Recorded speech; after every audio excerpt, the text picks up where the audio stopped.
আজ মহাসপ্তমী, দেবীর নবপত্রিকা প্রবেশ, স্থাপন, সপ্তমাদি কল্পরম্ভের মধ্য দিয়ে সকালে হয় সপ্তমী বিহিত পূজা। প্রতিমার চক্ষুদানে মৃন্ময়ী থেকে চিন্ময়ী রূপে প্রতিষ্ঠিত হন দুর্গতি নাশিনী। কৃপালাভের আশায় প্রার্থনা করেন সনাতন ধর্মাবলম্বীরা। দল বেঁধে চলছে মণ্ডপে মণ্ডপে দেবী দর্শন, পুজোর আনন্দ মানুষের মনে সপ্তম সুরে বাজছে। সিলেট থেকে সপ্তমীর আরও খবর জানাতে সরাসরি যুক্ত হচ্ছেন সহকর্মী তাওহিদ শাহ। তাহিদ, আপনি তো সিলেটের বিভিন্ন মন্দিরে ঘুরেছেন, আপনি কেমন দেখতে পাচ্ছেন সপ্তমীর আয়োজন? সবকিছু মিলে আমাদের সামনে একটু তুলে ধরবেন। শারদীয় শুভেচ্ছা। আমরা এই মুহূর্তে রয়েছি সিলেটের কাজল শাহ সার্বজনীন পূজা কমিটির এই মণ্ডপে। এর বাইরেও সিলেটের বিভিন্ন পূজা মণ্ডপে কিন্তু সপ্তমীর আনুষ্ঠানিকতা রয়েছে, নানা আয়োজন চলছে। এখানকার যে পূজা মণ্ডপ রয়েছে, এই পূজা মণ্ডপটি একটি কাজল শাহ দিঘির উপর আসলে স্থাপন করা হয়েছে এবং প্রতি বছর এখানে ভক্তরা যারা তারা কিন্তু ছুটে আসেন। আজকে সপ্তমীর দিনেও অনেকে এখানে এসেছেন।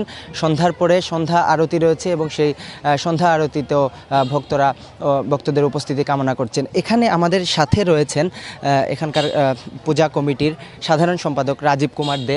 আমরা তার সাথে একটু সংক্ষেপে জানতে চাইব কেমন আয়োজন। হিরন আরও মিনারেল ওয়াটার মাত্র 50 পয়সায় প্রতি লিটার।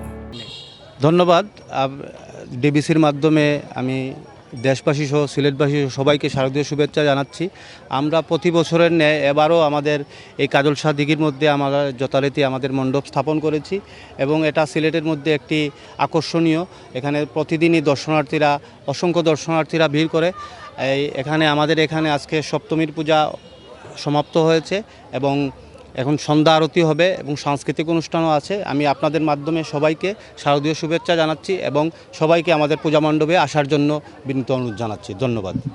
শুধু এই মণ্ডপটি নয়, সিলেটের অন্যান্য পূজা মণ্ডপগুলোতেও কিন্তু এখানে আজকে সপ্তমীর নানা অনুষ্ঠান রয়েছে। পাশাপাশি আগামীকাল মহা অষ্টমীতে সিলেটে প্রথমবারের মতো কুমারী পূজা অনুষ্ঠানের আয়োজন করা হবে এবং সেখানে কিন্তু লক্ষাধিক পুণ্যার্থীদের এখানে উপস্থিতি কামনা করা হচ্ছে। পাশাপাশি এখানের সহ সবগুলো পূজা মণ্ডপে কিন্তু নিরাপত্তা নিশ্চিতে আইনশৃঙ্খলা বাহিনীর সদস্যরা মোতায়েন রয়েছেন এবং বাড়তি যে নিরাপত্তা সেটি নিশ্চিত রয়েছে। তো এই ছিল আমার কাছে সিলেটের সপ্তমী থেকে এই মুহূর্তে এবং সপ্তমী আয়োজনের সর্বশেষ।